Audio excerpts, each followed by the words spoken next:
The book has by no means been shut on the Buster Blader, not by a damn long shot. So, we recently made a video talking about a Bestial Buster Blader deck, which was kind of neat, kind of underwhelming. It was fine.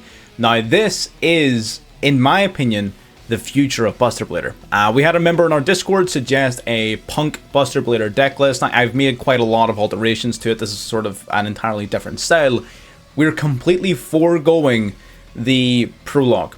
The thing that's slowing this deck down too much, which makes it completely inoperable in this meta, is that we're tying Buster Blader to prologue. It is way too slow, it limits your plays, you don't have any follow-up, and even if you successfully, against all odds, resolve all of your cards and combos, you're left with a mediocre board at best. This deck aims to remove that problem entirely, not only by facilitating the ability to go into your cards in a more fluid and original sort of fashion, it also provides a lot more in terms of ceiling. This is a Punk Buster Blader Bestial Synchron Shinobi strategy, right? It is absolutely, it's amazing. I had a ton of fun testing with this deck. I don't know if we're finished with it yet. I was getting pretty unlucky in testing. I think we got hit like max E 7 times or 8 times in a row or something like that while we were testing. So I'm still messing around with it just in case I'm missing something. But I'm super happy with how this turned out. Being able to basically just fully utilize your Buster Dragon, because this card has text on it. I don't know if anyone has read the full effects of this card. We're going to talk about it at the end of the video. But this just feels amazing. This feels like it is the future of Buster Blader. If anyone out there is a fan of Buster Blader or is a fan of Punk, this is pretty much the direction in which you want to take it. Yes, we're seeing less Buster Blader cards in the deck, but that is exactly what is going to allow it to function, because we cannot tie this man up behind a trap card. So if you're interested in anything more like this, make sure to like the video as well as subscribe to catch our future videos as they come out. We will be playing this deck on stream some point in the soon-ish future, so do be sure to tune in and catch that. Link in the Discord for where I put out notifications and links and everything like that. But yeah, card for card list at the end. We got a couple of replays here. I will be doing a deck profile on this at the end of this video, so stick around. Watch the gameplay to sort of get an idea in terms of how it functions.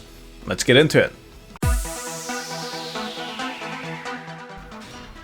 Alright, in the game number 1 here, getting ready to pop off. We are going second, and it is against Tearlament, so we're not exactly jumping in at the easy side here. It is a branded Tearlament deck. We of course do have Max C in hand, which should alleviate some of the pressure here. They're going to chain branded opening to our Max C so that they can summon their Aliber without the cost of needing to worry too much about the draw power off of Max C.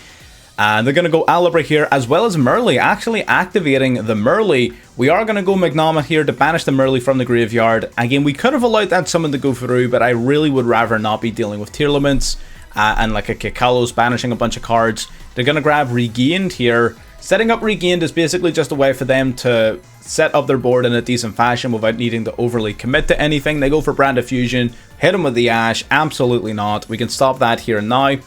So we've interrupted and settled most of his plays, right? So that's ideal. That's what we want to be seeing.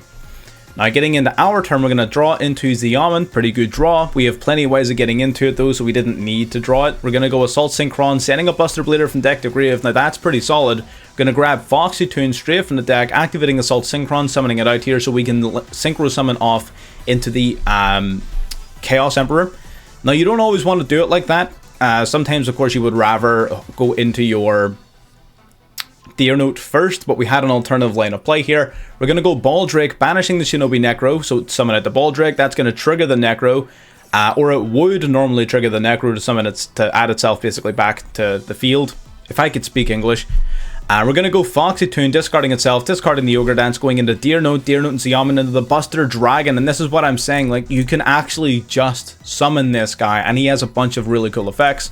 We're going to go Xiamen back to the field off of this, and we're going to link off into the Protector Whelp of the Destruction Swordsman, sending from our deck to the graveyard the Memories. We had a couple of different options here, but I sort of had the feeling that he had a Bestial in his hand, so what we're going to do here is we're going to force his hand to try and go for lethal damage here. We banish the Memories.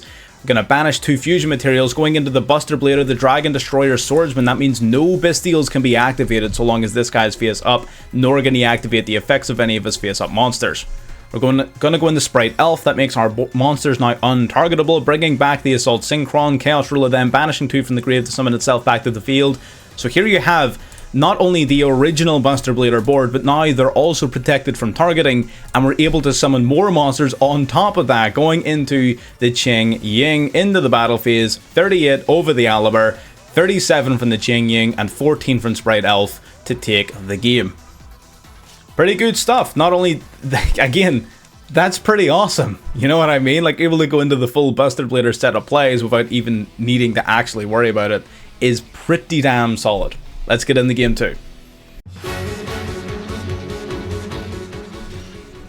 Alrighty, getting into game 2 here. Not quite as good of a hand here, depending on our opponent's interruptions. We're going to grab an Assault Synchron, send from the deck to graveyard a Saronir.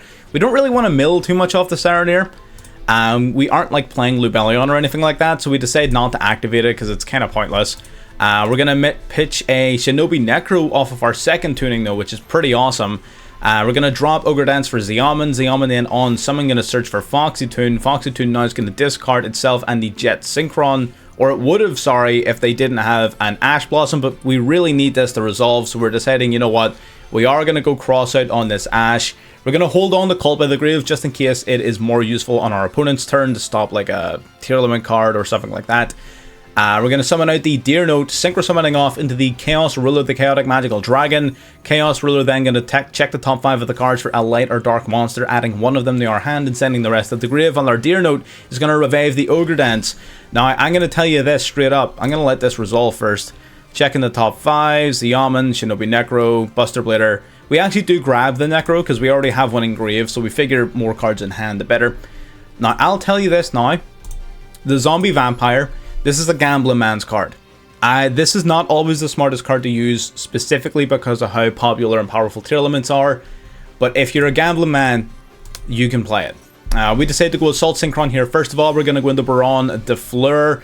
Now we're going to activate the Chaos Ruler in the graveyard. We could have gone into, of course, the Zombie Vampire. I believe in this occasion we decided not to, considering the incredible amount of advantage we could generate even without it. Going into both Baron de Fleur and Qing Ying, as easy as that. Assault Synchron bringing back our Chaos Ruler once more. As we have a few options here. I believe on this occasion we end up going into the Zombie Vampire. I couldn't remember from this replay because it's been a hot minute. Turns out our opponent is playing Marincess. We do mill and summon a Magnomet. Magnomet's going to grab us a Bestial at the end of the turn, which isn't too useful, right?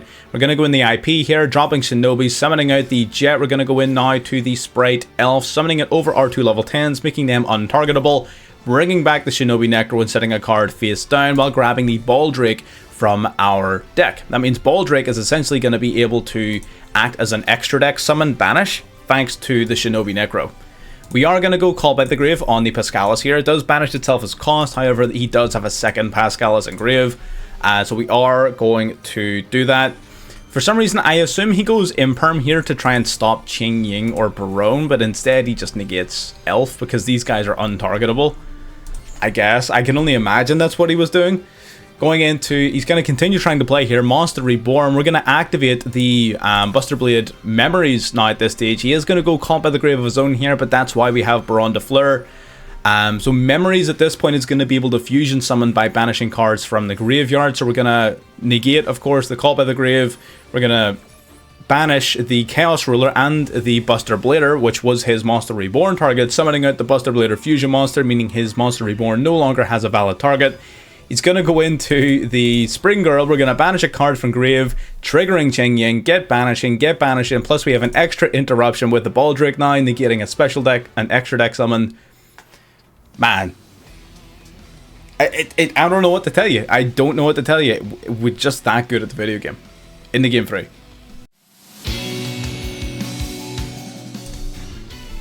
Alright, getting into the third and final game here. We're going to start off with tuning. Grabbing our Assault Synchron, we're going to send a Baldrake to grave. We're going to normal the Xiamen, grabbing Foxy Tune. Now, Foxy Tune, of course, going to drop itself as well as... it would drop another card, but unfortunately, our opponent has that Call by the Grave.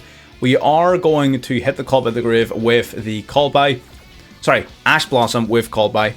Man, I'm tripping over my words. I'm recording too many videos back to back, man. Tripping over all my words. We're going to summon out the Deer Note, Saronir triggering, milling the Baldric. They're going to go Max C here. Like that, unfortunately, you can't play in the Max C with this deck. Our opponent, he just had the out, he had the Max C, he had the Ash Blossom. Going to Vayner, the Herald, going to pitch and Agido. Agido milling 5. Havness, again, we've all seen tier limits. We've all seen how this deck works. We, of course, have the Drissworm to at least negate their Havness fusion summon, but we don't exactly have a ton going on for us right now. They're just, you're seeing cards pop up, you're seeing cards go absolutely nuts here. They're going to fusion summon 9 Kekalos, they're going to start searching, they're going to start milling, they're going to start going crazy here. And I did want to show this off because I feel like I want to acknowledge one of the deck's biggest weaknesses while all of this is happening in the background, and that's Max C. Max C is really, really detrimental to this deck. This deck is more susceptible to hand traps than most, and that's why in iterations of the deck since this one, we've included things like Gamma, because it is pretty important for us to stop our opponent from playing hand traps. We do end up going into Destruction Swordsman here, but of course it's not exactly an insurmountable threat for a tier limit player here. They're going to banish a bunch of cards for Snow, using these two to go off in the Bronze de Fleur. Of course, we don't have the Buster Dragon right now. Maybe it would have even been a decent idea to just go into the Buster Dragon off of these two. Honestly, again, we wouldn't have... See, it's a difficult one, right? Because we didn't have the resources in our graveyard at the time. We only have them now because we milled a ton of cards. But maybe in hindsight, we could have gone into the Buster Dragon here and did some stuff. Who knows? They're going to go Sprite Elf. Again, we're going to speed this back up. But yeah, the deck is rather susceptible to hand traps. Ash on the Foxy Toon, Imperm or Ash or Veil or anything on the Almond. If you get hit with... Oh yes, I wanted to talk about this. Yeah, he goes Gigantic Sprite at the end of his freaking combo, summoning out Max C. He doesn't do it to summon Max C. He goes Gigantic Sprite to lock us into level 2s, which means he couldn't even use our Deer Note to buy ourselves an extra turn, right? He just completely cucked us. What a mad lad. But yeah, the deck is rather weak to hand traps, and again, your opponent can combo off just like this if they're lucky enough. It's still trying to compete in a very one-sided meta. But anyway, let's talk about that a little bit more in the actual deck profile. P.U.N.K, Buster, Blader. This is really fun. I'm planning on making more videos on this as I continue to work on and develop the deck. Absolutely, I'm planning on playing this on stream pretty soon as well. This deck is the future of Buster Blader, at least in my opinion.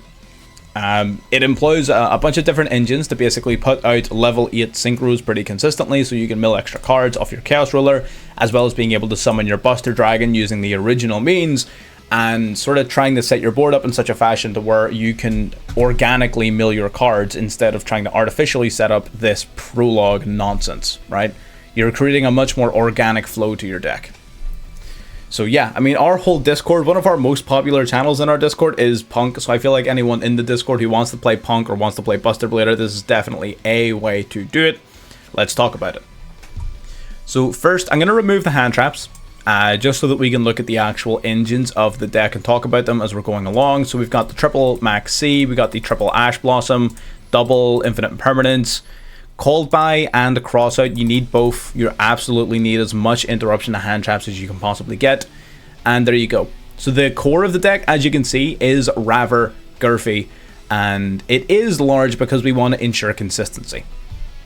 So let's talk about our little tuning package first. We got Jet Synchron, Assault Synchron, and Tuning. Basically, the idea is that Tuning is a spell card, not once per turn, and grab any Synchron Tuner monster from your deck and add it to your hand. So it's an excellent searching card for some really powerful monsters. And it also, upon successfully searching, will send a card from the top of your deck to the graveyard.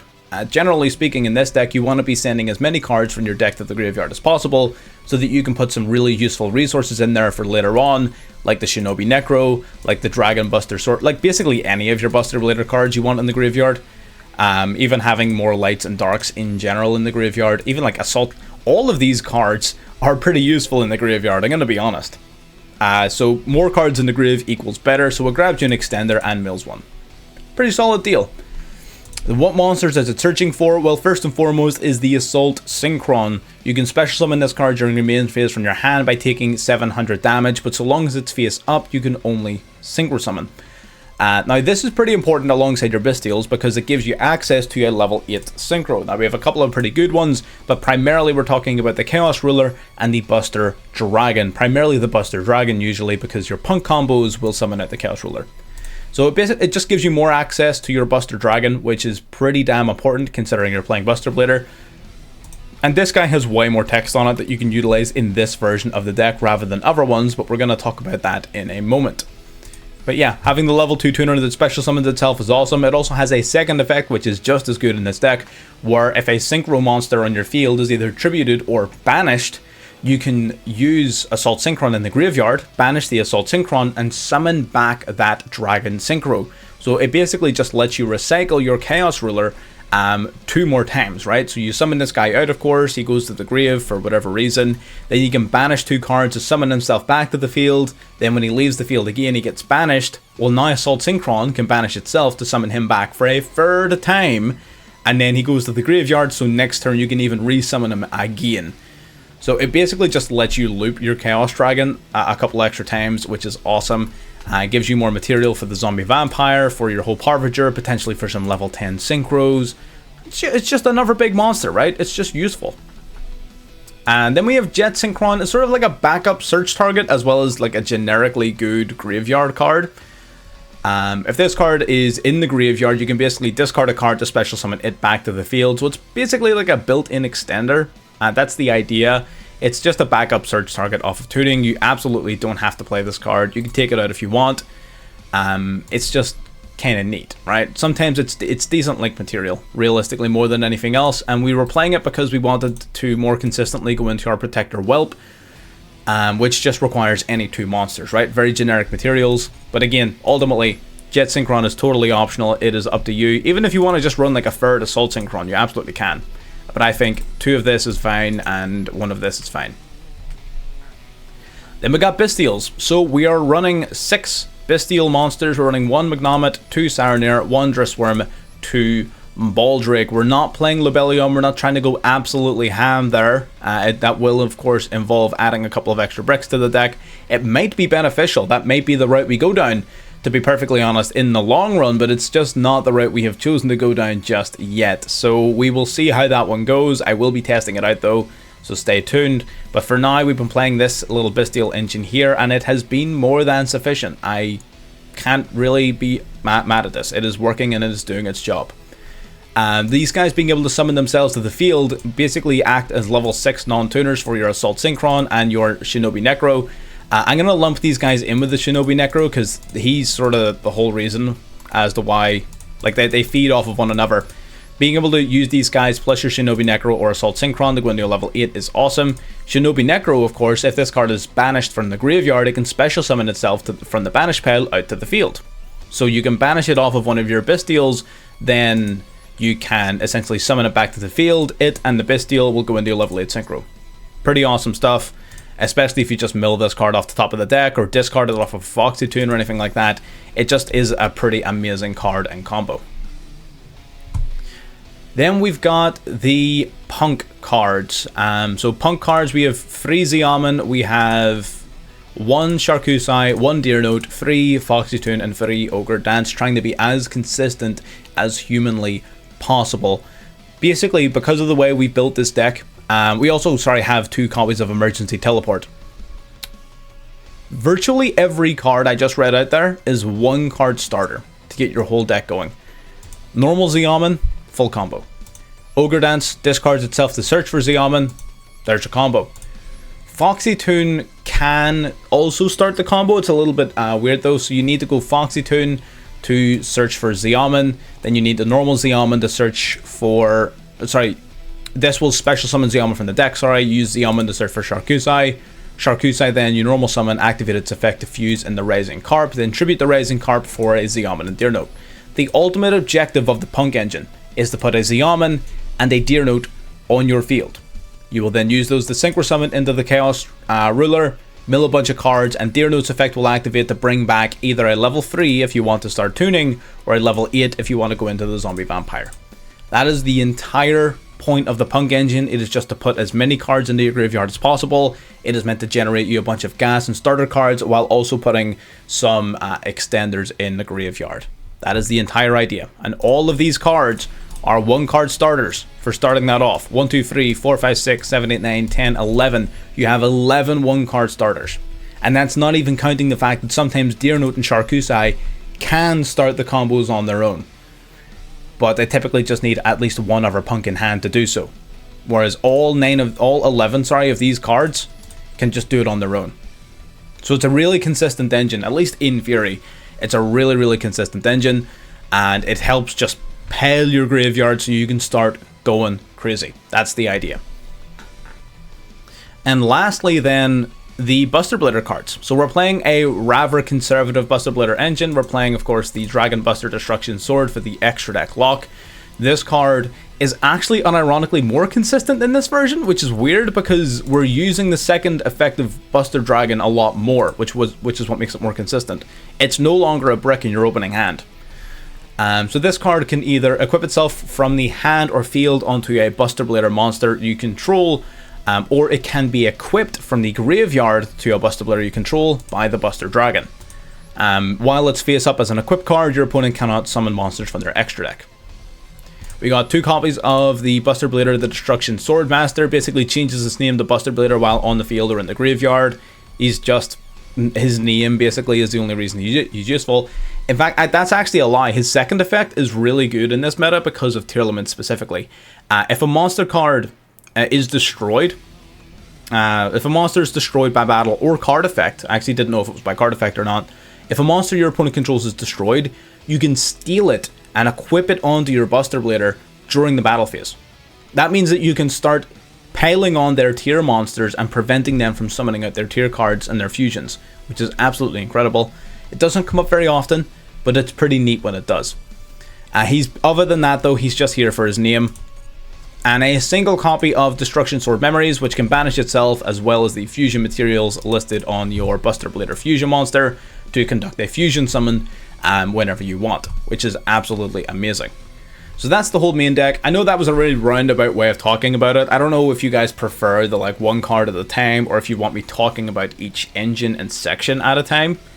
Let me know down below, I guess, depending on which way you like it explained better. I just thought I would try that out for this time. Into the extra deck, we of course have the Buster Blader and the Buster Dragon. Buster Blader, so long as this guy is face up, all of your opponent's Dragon type monsters cannot activate their effects, and they're changed to defense. Now, what's really important about this is that it is all Dragon monsters in your opponent's possession. That includes graveyard and hand. That means no Bestial monsters can be activated so long as this guy is face up on the field. Completely shuts down that line of play from your opponent, which is really, really good. So this guy is unironically stronger now than he has been in a long time. The weakest part about this deck, of course, was the summoning of these guys.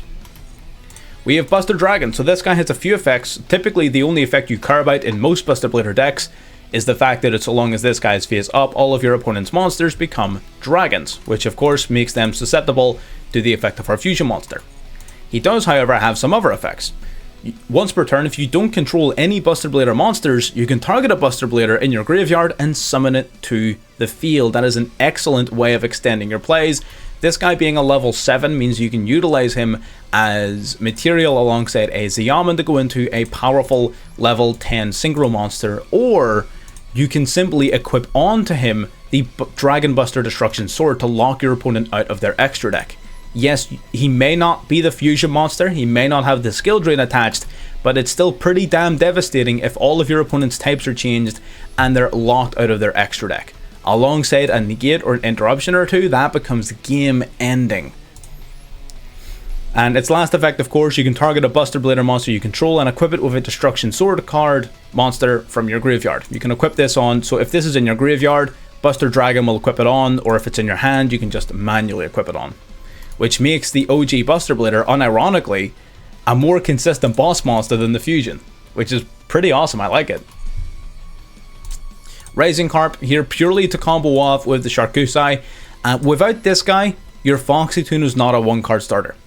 You need this guy in the deck to make Foxy Tune a 1-card starter, and yes, it adds 1 card into the main deck and it does eat up an extra deck slot, so not everybody plays it, but I feel like having the extra 3 cards in our deck become 1-card starters is very, very important. And the way in which it becomes a 1-card starter is now you would essentially use Foxy Toon to summon Xiamen. Xiamen then activates its effect to search your deck for the Sharkusai. You will normal summon the Sharkusai. You can use this effect to fusion summon into this. This guy can tribute himself off to summon any 2 punks with different levels from the deck, so you will summon out your Xiamen as well as your Deer Note. That's the idea. Without Sharkusai and without Raising Carp, Foxy Toon doesn't actually do very much unless you already have Xiamen on the field. So that's why we're doing it the way we're doing it. We got the Chaos Ruler. On summon, check the top 5 cards of your deck, and if you do, add any light or dark monster among them to your hand, and then send the rest to the graveyard. You can also banish a light or dark from your graveyard to bring this back from the grave. So yeah, pretty awesome card, and this card is incredible. I expect it will get banned at some point in the future, but for now it is insane. Axel Synchro Stardust Dragon is basically just a 1-card. I say it's a 1-card level 10 synchro, but I more often use it as Exceed material for some of our Exceed monsters, honestly. On summon, you will basically target a level 2 or lower tuner from your graveyard and special summon it back to the field. The rest of this text doesn't matter in this deck.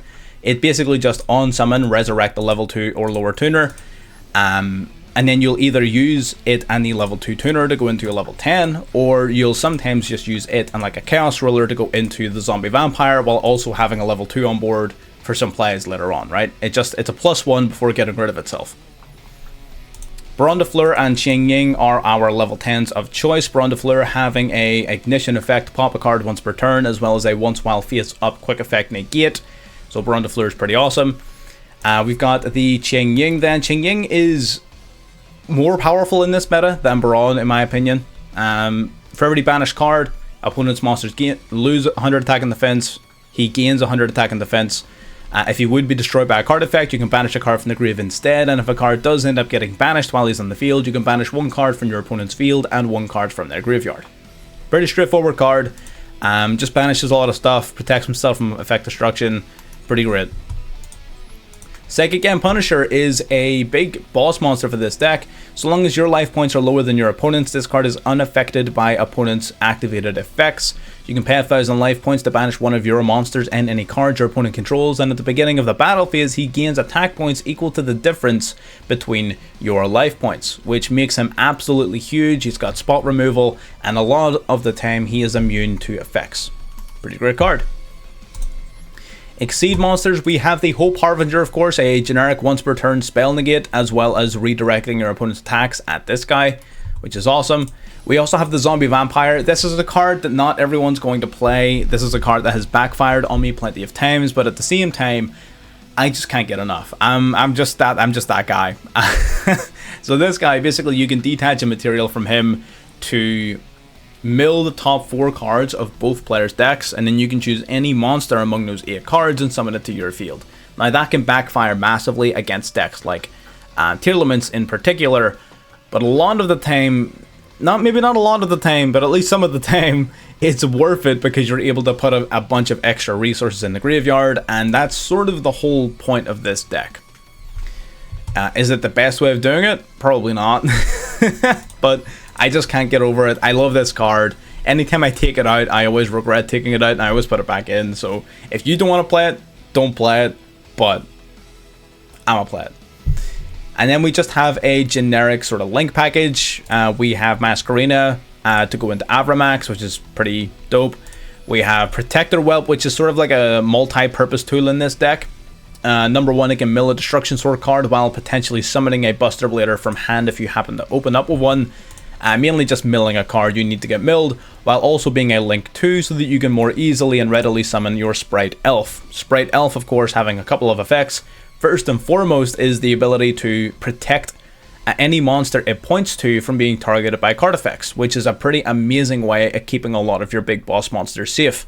So making your Buster cards immune to targeting, or making like Baron and Ching Ying immune to targeting, makes a board that would be powerful into a board that is significantly more difficult to break. It can also, once per turn during the main phase as a quick effect, resurrect any level 2 monster from the graveyard. Pretty straightforward stuff. And that's pretty much it. And we just have Avramax to work alongside IP as a big boss monster. But that is the whole deck. Again, I'm still working on and sort of refining this strategy even more. But again, we're getting results. It is working. This is, I'm going to say it now confidently, the future of Buster Blader. I don't know if we're going to not include Prologue in the future. Like, it might be like a punk version with Prologue, perhaps. Maybe we're going like too cold turkey on that. But either way, for now, this is what we're going to be playing. Let me bring up the hand trap list as well. That's not what I meant. I did not mean to press save and return. Damn it. Blunders live on video. How dare. It was basically free. It was uno, dos. There. This was the original deck list, I'm pretty sure. The one thing I would potentially change is Gamma. I would potentially put Gamma in, because you do kind of lose to Max C. That would be potentially the only thing I would change. Maybe dropping you, putting in Gamma and Driver. I'm going to test it out like this. Again, like I said, I'm still working on it, right? So you guys work on it as well. If you want to pick this deck up and play it, if you come up with some like amazing tech or strategy or a line that I haven't thought of, absolutely join the Discord, harass me with it, and we will absolutely get testing. But for now, that's what I'm going to leave you with. Have fun, play it however you want to play it. Let me know how much success you have, and I look forward to seeing you in the next one. Bye bye.